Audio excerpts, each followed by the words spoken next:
قال الله تعالى وقلت استغفروا ربكم إنه كان غفارا يرسل السماء عليكم مدرارا ويمددكم بأموال وبنين ويجعل لكم جنات ويجعل لكم أنهارا.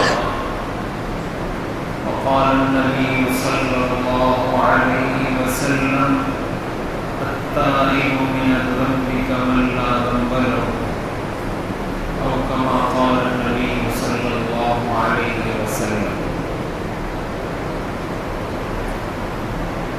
امام ربانی مجدد انفصالی رحمہ اللہ نے فرمایا ہے کہ رمضان المبارک کا یہ مہینہ باقی 11 مہینوں کے مقابلے میں ایسی حیثیت رکھتا ہے جیسی حیثیت انسان کے جسم میں دل کو حاصل ہے. جس طرح انسان کے جسم میں دل ایک ایسا ٹکڑا ہے انسانی جسم کا کہ اگر دل انسان کا ٹھیک ہو جائے تو پورا جسم ٹھیک ہو جاتا ہے. حضور علیہ السلام کا مبارک ارشاد ہے الا ان فی الجسد لمضغة اذا صلحت صلح الجسد كله واذا فسدت فسد الجسد كله، کہ جسم میں ایک گوشت کا ٹکڑا ایسا ہے کہ اگر وہ ٹھیک ہو جائے تو سارا جسم ٹھیک ہو جاتا ہے، اور اگر وہ بگڑ جائے تو سارا جسم بگڑ جاتا ہے. الا وہی القلب، اور وہ حصہ وہ دل ہے. تو رمضان المبارک کو مہینوں کا دل کہا گیا ہے. اس کا مطلب یہ ہے کہ اگر کوئی شخص کوشش کر کے ہمت کر کے محنت کر کے اپنے اس مہینے کو قیمتی بنا لے، اس کو کرامت بنا لے، تو اس کا فائدہ اس کو یہ ہوگا، اس کی برکت یہ ہوگی کہ اللہ تعالیٰ اس کی برکت سے اس کا پورا سال اچھے طریقے سے گزار دے. تو اسی لیے اور پھر خصوصاً رمضان المبارک کا جو آخری عشرہ ہے، اس کو علماء نے لکھا ہے کہ یہ رمضان المبارک کا بھی دل ہے.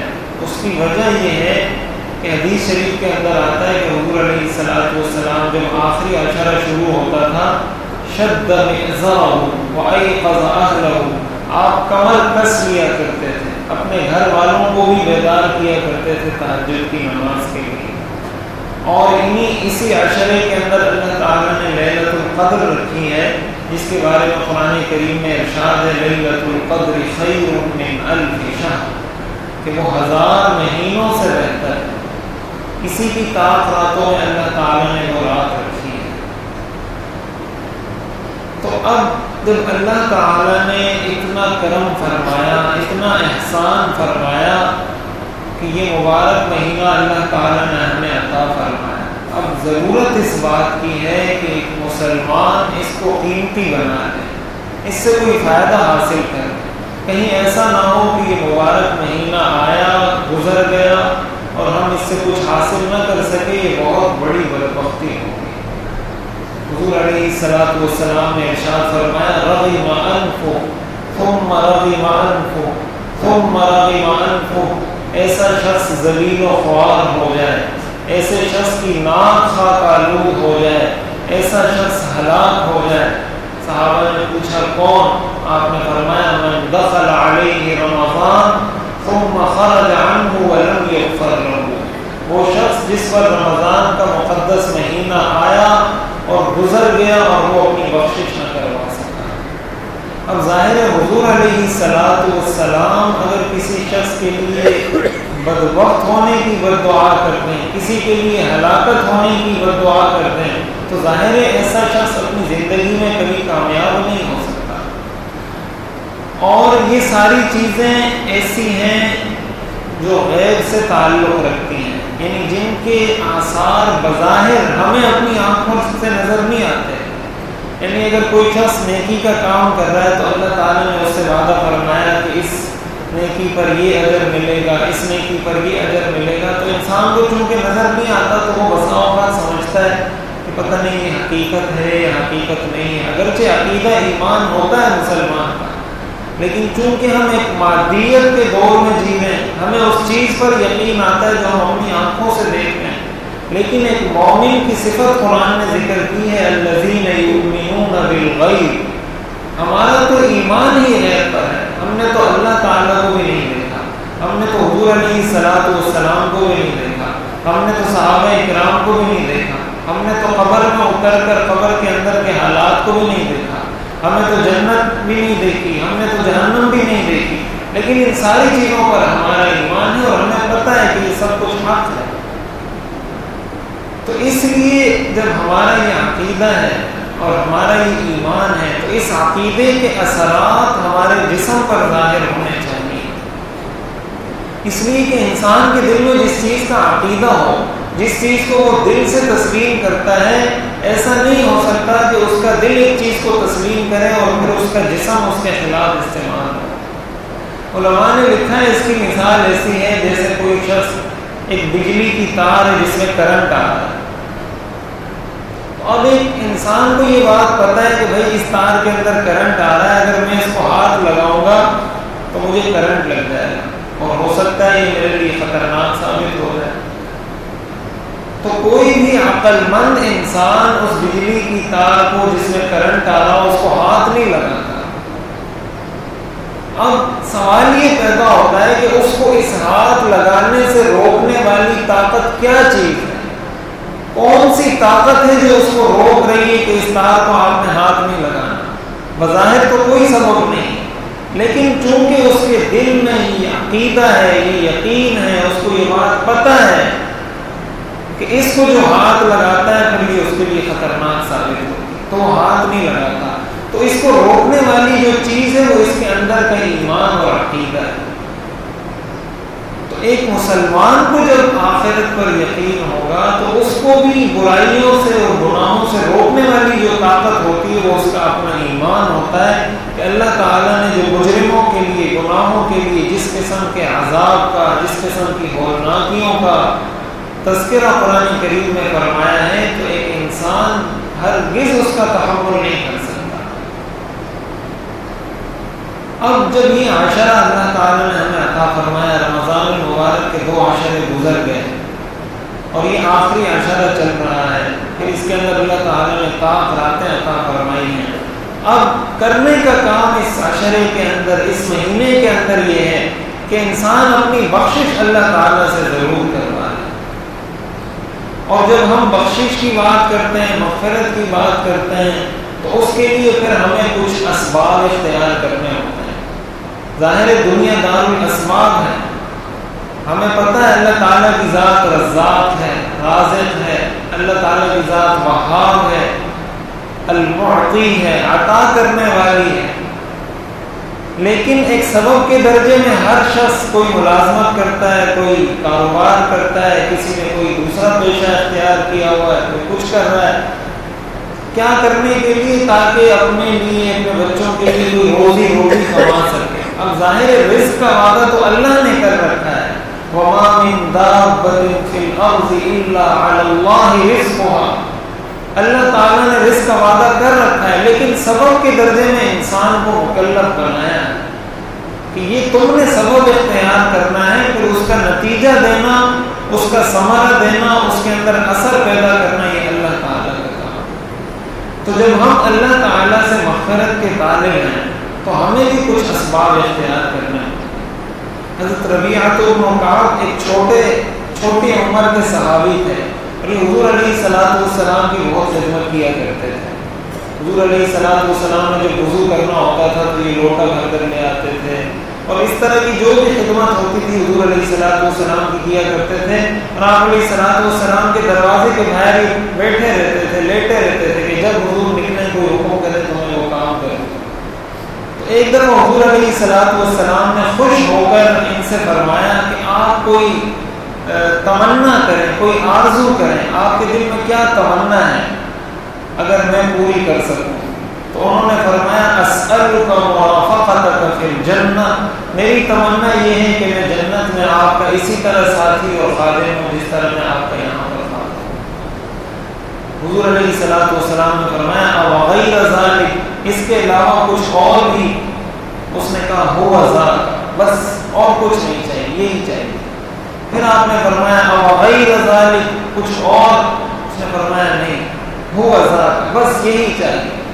آپ علیہ الصلوۃ والسلام نے فرمایا فَأَعِنِّي عَلَى نَفْسِكَ بِكَثْرَةِ السُّجُودِ، اگر تم یہ چاہتے ہو پھر تم نے ایک کام یہ کرنا ہوگا کہ اللہ کے حضور سجدے میں گر کر اللہ سے گڑ گڑا کر دعا کرنی ہوگی، اللہ تعالیٰ سے مانگنا ہوگا، تو اللہ تعالیٰ تمہاری اس دعا کو قبول فرما دے۔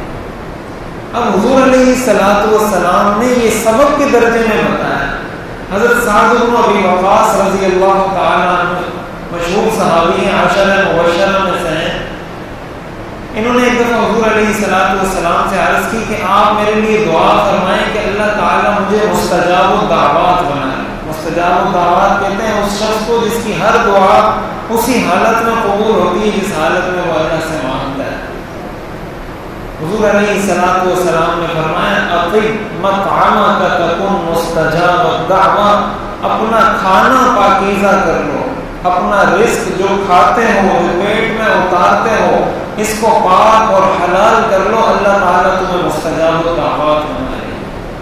اب یہ ایک سبب ہے کہ اگر یہ سبب میں اختیار نہیں کرتا تو اس کا مطلب یہ ہے کہ ہم جو یہ کہنے لگ جاتے ہیں، عموماً جب نوجوانوں سے کہا جاتا ہے کہ بھائی توبہ کر لو، اللہ کے در پر آ جاؤ، اور یہ گناہوں کی زندگی سے باز آ جاؤ، تو آگے سے جواب میں کہتے ہیں اللہ غفور رحیم ہے، اللہ غفار ہے، کریم ہے، رحمان ہے، رحیم ہے، اس میں کوئی شک نہیں، کسی قسم کے شبے کی گنجائش نہیں۔ لیکن جس طرح ہمیں اس بات کا یقین ہے کہ اللہ رزاق ہے، لیکن ہم اپنی نوکری نہیں چھوڑتے، ہم اپنا کاروبار نہیں چھوڑتے، باوجود یہ کہ ہمیں پتہ ہے کہ اللہ رازق ہے، تو جب ہم اپنی نوکری اور کاروبار نہیں چھوڑتے تو اللہ غفور رحیم ہے، لیکن ہمیں نیک کام بھی نہیں چھوڑنے، ہمیں گناہوں والی زندگی سے بھی باز آنا ہوگا، اس لیے کہ اللہ نے یہ سبب بتایا۔ اور توبہ انسان جب اللہ کے دربار پر آتا ہے تو اس کے لیے گناہوں کی اللہ نے کوئی لمٹ نہیں رکھی کہ اگر اتنے گناہ کیے ہیں تو توبہ قبول ہوگی، اور اگر اتنے کیے ہیں تو اس کی یہ کنڈیشن ہے، اور یہ کیا ہے تو اس کی یہ کنڈیشن ہے۔ حدیث قدسی اللہ تعالیٰ کا ارشاد ہے یا ابن آدم انک لو اتیتنی بقراب الارض خطایا ثم لقیتنی لا تشرک بی شیئا لاتیتک بقرابها مغفرہ۔ اے ابن آدم، اے آدم کی اولاد، اگر تو میرے پاس اس حال میں آئے کہ تو نے اتنے گناہ کیے ہوں کہ زمین پوری بھر دی، یعنی زمین کی جتنی وسعت ہے اگر تمہارے گناہوں کو کوئی شکل دے کر اس کو رکھا جائے تو اتنے گناہوں کے ساری زمین اس سے بھر جائے، اور پھر تم میرے در پر آ کر اس حال میں توبہ کرو کہ شرک نہ کیا ہو، اور شرک سے اگر کیا ہے تو اس سے بھی توبہ کر لی ہو، تو میں تمہارے ان تمام گناہوں کو معاف کر دوں گا۔ ایک دوسری حدیث قدسی کے اندر اللہ تعالیٰ فرماتے ہیں لو بلغت ذنوبك عنان السماء ثم استغفرتنی غفرت لك ولا ابالی، اگر تیرے گناہ آسمان کی چھت سے جا ٹکرائیں، یعنی اتنے گناہ اگر کر لیے کہ اس کو اگر رکھا جائے تو آسمان سے جا ٹکرائیں، ثم استغفرتنی، پھر تو میرے در پر آ کر توبہ کرے کہ یا اللہ میں نادم ہوں، میں توبہ کرتا ہوں، میں اپنے گناہوں کی معافی چاہتا ہوں، اللہ فرماتے ہیں غفرت لک ولا ابالی، میں تیرے سارے گناہوں کو معاف کر دوں گا اور مجھے کچھ پرواہ بھی نہیں ہوگی۔ تو اللہ تعالیٰ نے اپنی رحمت کے دروازے ہر انسان کے لیے کھول رکھے ہیں، چاہے وہ کافر ہو، چاہے وہ مسلمان ہو، پھر مسلمان کے لیے، پھر رمضان کے اس مہینے میں، پھر اس آخری عشرے میں تو رحمت اللہ تعالیٰ کی برس رہی ہوتی ہے۔ اسی لیے تو حضور علیہ الصلوۃ والسلام نے فرمایا قد اظلکم شہر عظیم شہر مبارک فیہ لیلۃ خیر من الف شہر من حرم خیرها فقد حرم، کہ اس رات کی، لیلۃ القدر کی رات کی خیر سے جو محروم رہا اس سے بڑا بدبخت کوئی نہیں۔ تو اب ضرورت اس بات کی ہے، ہم جب یہ سمجھتے ہیں کہ ہم نے گناہوں سے توبہ کرنی ہے، ہم نے استغفار کرنی ہے، تو ہم بسا اوقات ہمارے ذہن میں یہ آتا ہے کہ ہم اگر توبہ کر لیں گے پھر تو ہماری زندگی بڑی مشکل ہو جائے گی، پھر تو بس 24 گھنٹے ہمیں پتہ نہیں کیسی زندگی گزارنی پڑے گی اور بالکل صوفی بن کر اور بالکل شریف آدمی بن کر رہنا پڑے گا. تو اصل بات یہ ہے کہ ہم جب توبہ کی بات کرتے ہیں تو توبہ ظاہر اسلام ایک مکمل نظام کا نام ہے. اس میں عبادات بھی داخل ہیں، معاشرت بھی داخل ہے، اخلاقیات بھی داخل ہیں، معاملات بھی داخل ہیں. اسلام کا مطلب یہ نہیں کہ اگر کسی نے توبہ کر لی تو وہ مسجد میں آ کر بیٹھ جائے اور 24 گھنٹے اس کو مسجد میں گزار لیں. اسلام تو رہبانیت سکھاتا نہیں. اسلام نے تو رہبانیت کو ناجائز قرار دیا ہے.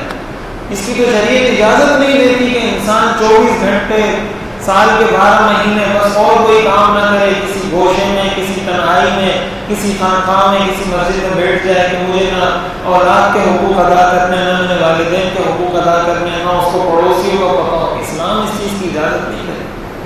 توبہ کا مطلب یہ ہے کہ انسان کے ذہن میں اس بات کا استحضار ہو کہ وہ جہاں پر ہے، جس شعبے میں ہے، جو کام کر رہا ہے، اس کے اندر وہ اللہ کی کوئی نافرمانی نہ کرے. توبہ کا یہ مطلب تو نہیں کہ اگر آپ نے توبہ کر لی اب آپ اپنی جاب کرنے نہیں جائیں گے، ابھی آپ اپنا کاروبار چھوڑ دیں، آپ اپنا کاروبار بھی کریں گے، جاب بھی کریں گے، اپنی تعلیم بھی حاصل کریں گے، جو آپ کے دنیا کے کام ہیں سارے کریں گے. لیکن یہ ایک نقطہ، یہ ایک پوائنٹ انسان کے ذہن میں ہو کہ کہیں بس میرے سے کوئی ایسا کام نہ ہو جائے جس سے میرا اللہ ناراض ہو جائے. اور توبہ ایک ایسا عمل ہے، اس کے اندر جتنا جلد انسان کے لیے ممکن ہو اللہ سے توبہ کر لینی چاہیے. توبہ کا دروازہ انسان کے لیے اللہ نے کھولا رکھا ہے، لیکن علماء نے لکھا ہے کہ توبے سے پہلے ایک اور دروازہ ہے جس کو توفیق کا دروازہ کہا جاتا ہے.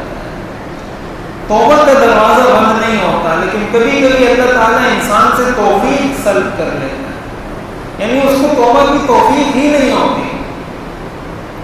تو توبہ کا دروازہ تو کھلا ہے، لیکن توبہ انسان اس وقت کرے جب اللہ کی طرف سے توفیق ہو. اگر توفیق ہی نہ ہو تو اسی حالت میں دنیا سے چلا جاتا ہے.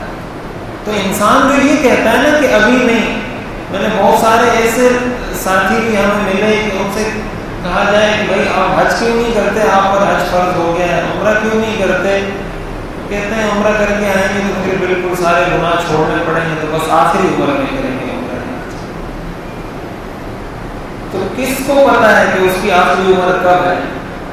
کسی کو پتا ہے کہ میری آخری عمر کا حصہ اب ہے، میں اگلے رمضان میں ہوں گا یا نہیں، اگلے سال جب حج کا موقع آئے گا میں زندہ ہوں گا یا نہیں؟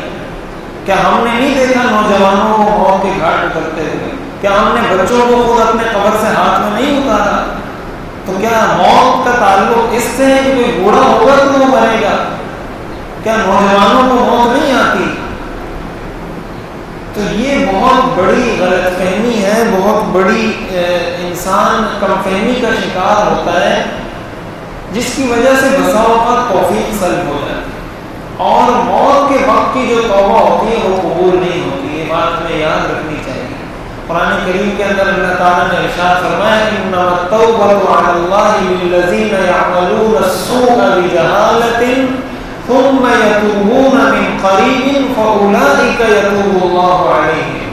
کسی سے گناہ ہوا فوراً اللہ کے در پر جھک کر توبہ کر لے، پھر گناہ ہوا پھر توبہ کر لے، پھر گناہ ہوا پھر توبہ کر لے. ولیست التوبۃ للذین یعملون السیئات حتی اذا حضر احدهم الموت قال انی تبت الآن. اللہ نے فرمایا میں ایسے شخص کی توبہ قبول نہیں کرتا کہ گناہوں میں لگا ہوا ہے، اب اس نے موت کے فرشتے کو دیکھ لیا، اب موت کے فرشتے کو دیکھنے کے بعد کہتا ہے انی تبت الآن، میں ابھی توبہ کرتا ہوں. اللہ فرماتے ہیں میں قبول نہیں کرتا. یہ توبہ تو فرعون نے بھی کی تھی. فرعون جب گھر کھولا تھا اس نے کہا تھا کہ میں اس اللہ پر ایمان لاتا ہوں جس پر بنی اسرائیل ایمان لائے ہیں. تو اللہ تعالیٰ نے یہی فرمایا تھا الآن، کیا ابھی، وقد عصیت قبل وکنت من المفسدین، اور اس سے پہلے تم نے ساری زندگی میری نافرمانی میں گزاری. تو جب نزع کا وقت طاری ہو جائے، جب ملک الموت کو انسان دیکھ لے، اس وقت کی توبہ قبول نہیں ہوتی. قرآن کریم کے اندر اللہ تعالیٰ نے ارشاد فرمایا، سورۃ التحریم کی آیت ہے، یا ایھا الذین آمنوا توبوا الی اللہ توبۃ نصوحا، سچے دل سے اللہ کے حضور توبہ کر لو۔ توبہ کی 3 شرائط لکھی ہیں علماء نے کہ اگر انسان یہ چاہتا ہے کہ میں توبہ کر لوں، اس کی پہلی شرط یہ ہے کہ انسان نے جو گناہ کیا ہے وہ کوئی بھی گناہ ہو۔ ایک بات ہمیں یہ اچھے طریقے سے ذہن میں بٹھا لینی چاہیے کہ گناہ کا تعلق صرف عبادات سے نہیں ہے، گناہ کا تعلق معاملات سے بھی ہے، معاشرت سے بھی ہے، اخلاقیات سے بھی ہے، دل کے اندر کسی کے لیے حسد، بغض، تکبر، کینہ، یہ سارے گناہ کبیرہ ہیں۔ تو ان سارے پہلوؤں سے، ساری چیزوں سے گناہوں کا اور نیکیوں کا تعلق ہے۔ تو پہلی شرط یہ کہ جو گناہ جس سے ہوا، جتنا بڑا گناہ، اس پر وہ نادم ہو جائے۔ وَإِنِّي لَغَفَّارٌ لِمَن تَابَ وَآمَنَ وَعَمِلَ صَالِحًا ثُمَّ اهْتَدَىٰ۔ ایک تو نادم ہو جائے اپنے اس گناہ پر کہ یا اللہ میں نے یہ گناہ کیا، مجھے ندامت ہے، مجھے شرمندگی ہے، میں توبہ کرتا ہوں۔ دوسرا کام، فوراً اس گناہ کو چھوڑ دیں۔ تیسرا کام کہ آئندہ نہ کرنے کا پکا عزم کر لے کہ آئندہ میں گناہ نہیں کروں گا۔ اللہ تعالیٰ فرماتے ہیں وَإِنِّي لَغَفَّارٌ لِمَن تَابَ، میں غفار ہوں اس شخص کے لیے جو توبہ کرے، وَآمَنَ، اور وہ مسلمان ہو، وَعَمِلَ صَالِحًا، اس کے بعد اچھے کام کرے، ثُمَّ اهْتَدَىٰ، اور پھر اس گناہ کو چھوڑ کر ہمیشہ کے لیے ٹھیک ہو جائے۔ تو یہ توبہ کی قبولیت کی بنیادی شرط ہے۔ لیکن اس کا یہ مطلب نہیں کہ انسان نے ایک دفعہ توبہ کی اور اس سے دوبارہ گناہ ہو گیا تو بس اب وہ توبہ نہیں کر سکتا۔ جتنی مرتبہ گناہ ہو اتنی مرتبہ توبہ کی جائے۔ حضور علیہ السلام نے ارشاد فرمایا إِنَّهُ لَيُغَانُ عَلَىٰ قَلْبِي فَأَسْتَغْفِرُ اللَّهَ فِي كُلِّ يَوْمٍ 100 مرة۔ حضور علیہ السلام تو معصوم ہیں، انبیاء کے سردار ہیں۔ آپ نے فرمایا کبھی کبھی میرے دل پہ کچھ ایسا بوجھ سا محسوس ہوتا ہے تو میں دن میں 100 دفعہ اللہ سے توبہ مانگتا ہوں، توبہ کرتا ہوں، استغفار طلب کرتا ہوں۔ تو حضور علیہ السلام کی ذات جو بخشی بخشائی ہے، لِيَغْفِرَ لَكَ اللَّهُ مَا تَقَدَّمَ مِن ذَنبِكَ وَمَا تَأَخَّرَ۔ حضور علیہ السلام فرمانے کہ میں 100 دفعہ کا مطلب بہت زیادہ، یہ کوئی تعداد بتلانا مقصود نہیں کہ 100 دفعہ توبہ کرتا ہوں۔ جیسے ہم کہتے ہیں نا 20 دفعہ، تو 20 دفعہ کا مطلب ہوتا ہے بہت زیادہ۔ تو اللہ تعالیٰ سے جو حضور علیہ السلام فرمانے ہیں کہ میں 100 دفعہ اللہ سے دن میں توبہ کرتا ہوں، یہ انسان پر شیطان کی طرف سے بہت بڑا وار ہوتا ہے کہ انسان یہ کہتا ہے، بسا اوقات لوگوں کی جانب سے کہا جاتا ہے کہ ہمیں شرم آتی ہے، یعنی ہم توبہ کرتے ہیں ہمیں شرم آتی ہے کہ اللہ تعالیٰ فرمائیں گے کہ بار بار توبہ کرتا ہے، بار بار توبہ کرتا ہے، پھر توبہ ہے، پھر توبہ کرتا ہے، پھر توبہ ہے۔ تو علماء نے لکھا ہے کہ شرم تو انسان کو گناہ کرتے ہوئے آنی چاہیے۔ شرم کا مقام تو یہ تھا کہ جب اس سے گناہ ہو رہا تھا اس کو اس وقت شرم آتی کہ میں اللہ کا کھاتا ہوں، اللہ کا پیتا ہوں، اللہ کا دیا ہوا جسم ہے، اللہ کی دی ہوئی زمین ہے، اللہ کا دیا ہوا آسمان ہے، سب کچھ اللہ کا دیا ہوا استعمال کر رہا ہوں، مجھے شرم آنی چاہیے کہ میں اس اللہ کی نافرمانی کر رہا ہوں۔ لیکن جب ہو گئی تو اب اللہ تعالیٰ کی طرف رجوع کرنے میں شرمندگی، یہ شیطان کی طرف سے بہت بڑا دھوکہ ہوتا ہے۔ اس لیے جتنی مرتبہ گناہ ہو، اتنی مرتبہ آدمی توبہ کرے۔ توبہ میری جام شکن، جام میرا توبہ شکن۔ اگر آپ کا جام توبہ کو توڑتا ہے تو آپ کے توبہ میں اتنی پاور ہونی چاہیے کہ وہ جام کو توڑے۔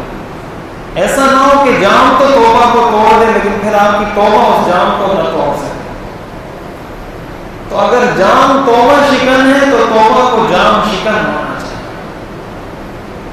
اور پھر جب انسان توبہ کرتا ہے، علماء نے لکھا ہے کہ توبہ کے 2 درجات ہیں۔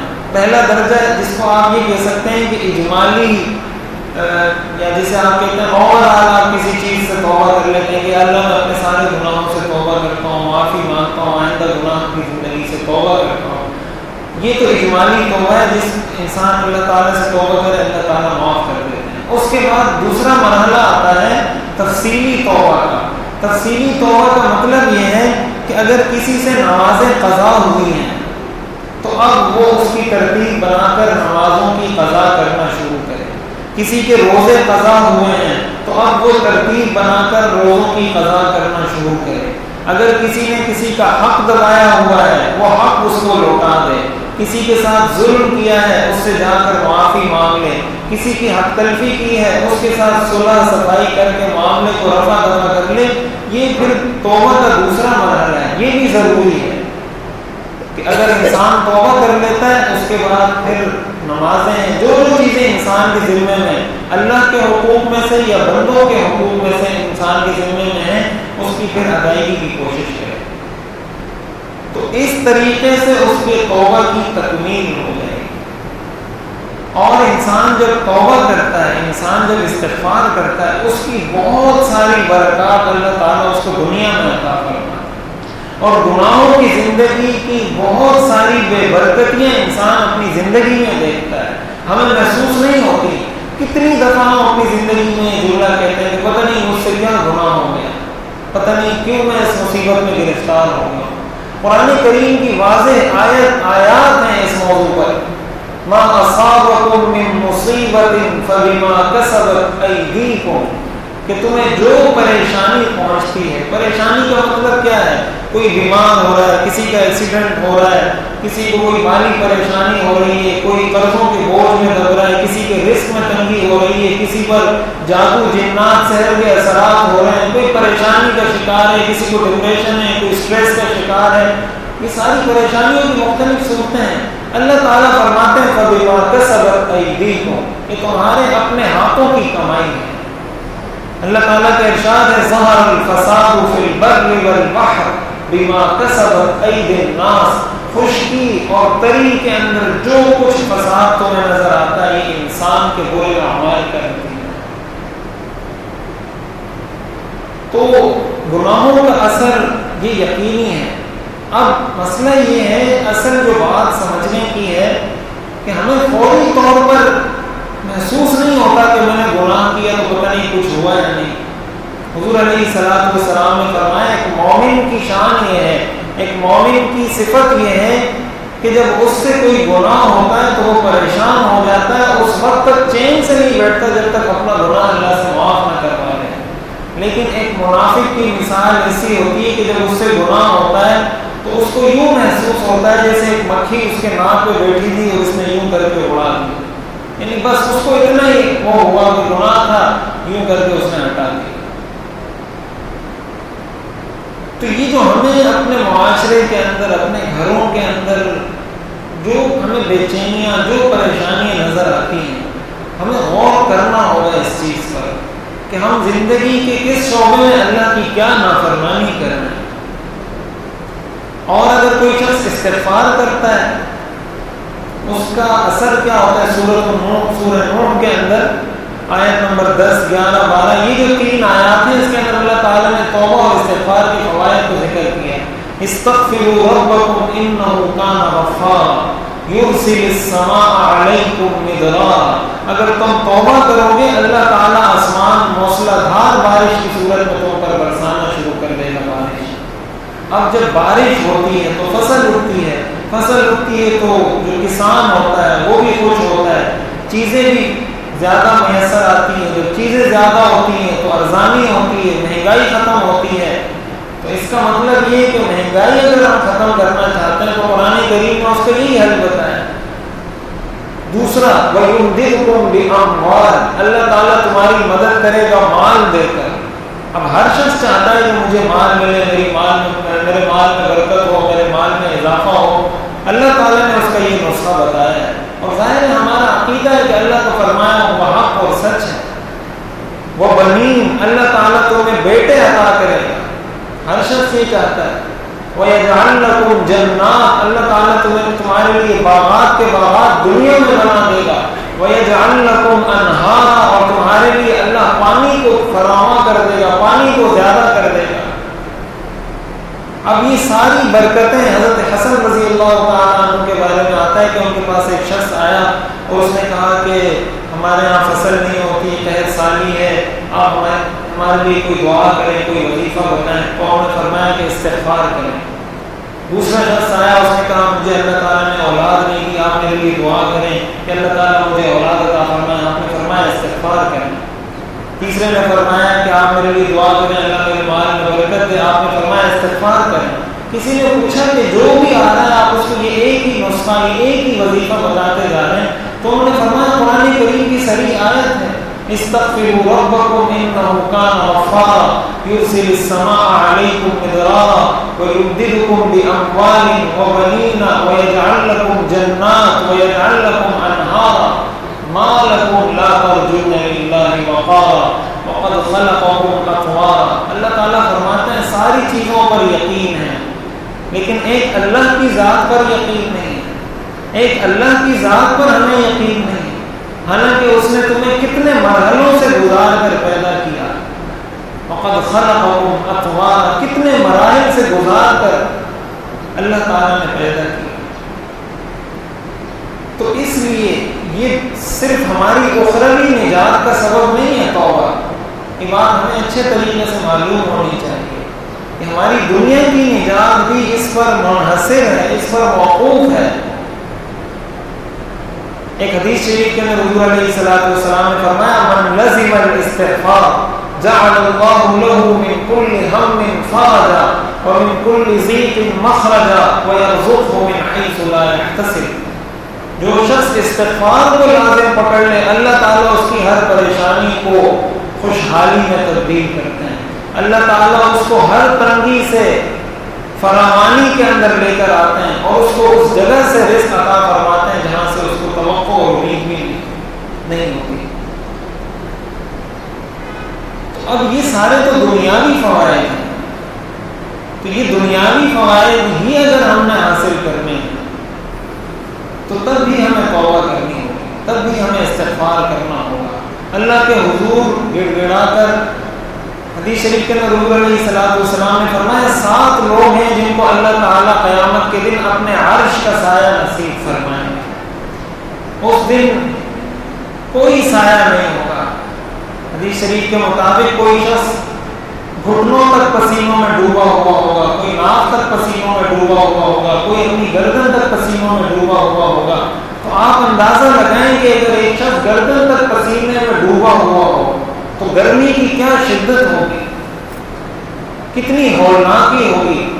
اس وقت جب اللہ تعالیٰ کسی کو اپنے عرش کا سایہ عطا فرمائیں گی، کتنی بڑی خوش قسمتی کی بات ہے۔ ان میں سے ایک شخص اللہ کے حضور صلی اللہ علیہ وسلم نے فرمایا رجل نشأ فی طاعت اللہ شاب نشأ فی طاعت اللہ، وہ نوجوان جس نے اللہ کی اطاعت میں زندگی گزاری۔ یعنی اگر کوئی شخص نوجوانی میں اپنی جوانی کی عمر اللہ کو دے دیتا ہے، جوانی کے اندر توبہ کر لیتا ہے، جوانی کے اندر اللہ سے دوستی کر لیتا ہے، حضور علیہ الصلوۃ والسلام نے فرمایا قیامت کے دن اللہ اس کو عرش کا سایہ عطا فرمائے گا۔ اور دوسرا آپ علیہ الصلوۃ والسلام نے فرمایا ہو سکتا ہے بہت سارے لوگ ایسے ہوں جو کہیں کہ ہم نے تو جوانی کا وقت نہیں دیا، اب کیا کریں؟ اللہ تعالیٰ نے ان کو بھی مایوس نہیں فرمایا۔ حضور علیہ الصلوۃ والسلام نے فرمایا کہ وہ شخص بھی ہے رجل بکا من خشیت اللہ ففاضت عیناہ، وہ شخص جو اللہ کے خوف سے، اللہ کی خشیت سے کسی تنہائی میں بیٹھا رویا اور اس کے آنکھ سے 2 آنسو نکل گئے، اللہ تعالیٰ اس کو بھی عرش کا سایہ عطا کرتا۔ تو یہ تو ہم میں سے ہر شخص کے بس میں ہے، یہ تو ہر شخص کے بس میں ہے کہ وہ تنہائی میں بیٹھ کر اپنی آنکھوں سے 2 آنسو بہا لے۔ جہنم کی آگ کو بجھانے کے لیے حدیث شریف میں فرمایا گیا ایک شہید کے خون کا قطرہ ہے جو جہنم کی آگ کو بجھاتا ہے، ایک گناہگار کی آنکھوں سے نکلنے والا ندامت کا آنسو ہے جو جہنم کی آگ کو بجھا دیتا ہے۔ حضرت عائشہ رضی اللہ تعالیٰ عنہ فرماتی ہیں کہ میں نے ایک دفعہ دیکھا حضور علیہ الصلوۃ والسلام بہت خوشگوار موڈ میں بہت خوش ہیں، تو میں نے اس موقع کو غنیمت جانا، تو میں نے کہا کہ میں حضور علیہ السلام سے کوئی دعا کی درخواست کر دیتی ہوں. حضرت عائشہ فرماتی ہیں میں نے کہا کہ میرے لیے کوئی دعا فرما دیں. تو حضور علیہ السلام نے دعا فرمائی اللہم اغفر لعائشہ ما تقدم من ذنبها وما تأخر وادخلها الجنة بلا عذاب ولا حساب. یا اللہ عائشہ کے اگلے پچھلے گناہوں کو معاف فرما اور جنت میں بغیر حساب کتاب کے اور بغیر عذاب کے کو جنت میں داخل فرما. حضرت عائشہ فرماتی ہے میں خوشی کی وجہ سے غش کھا کر حضور کی گود میں گر پڑی کہ حضور علیہ السلام نے میرے لیے اتنی بڑی دعا فرمائی. حضور علیہ السلام نے پوچھا ما اضحککی، تم اتنی خوش کیوں ہوگی، کیوں تم اتنی غش کھا کر میری گود میں گر پڑی؟ تو انہوں نے فرمایا آپ نے میرے لیے ایسی دعا کی اور میں غش کھا کر نہ گروں. حضور علیہ السلام نے جو آگے ارشاد فرمائے ہمیں دل کے کانوں سے سننا چاہیے.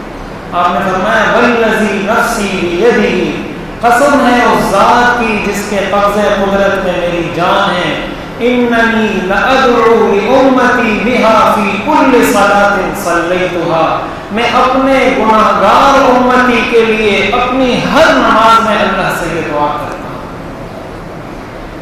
تو حضرت عائشہ علیہ السلام نے ہر نماز میں ایک گناہگار کے لیے وہ دعا مانگی ہے. تو اس کے باوجود بھی ہم اللہ کی رحمت سے محروم رہ جائیں، اس کے باوجود بھی ہم اللہ سے اپنی مغفرت نہ کروا سکیں، یہ بہت بڑے خسارے کی بات ہے. حضور علیہ السلام نے فرمایا کل امتی یدخلون الجنۃ الا من ابى، میری ساری کی ساری امت جنت میں جائے گی لیکن جو انکار کرے وہ جنت میں نہیں جائے گا. صحابہ نے پوچھا من ابى یا رسول اللہ،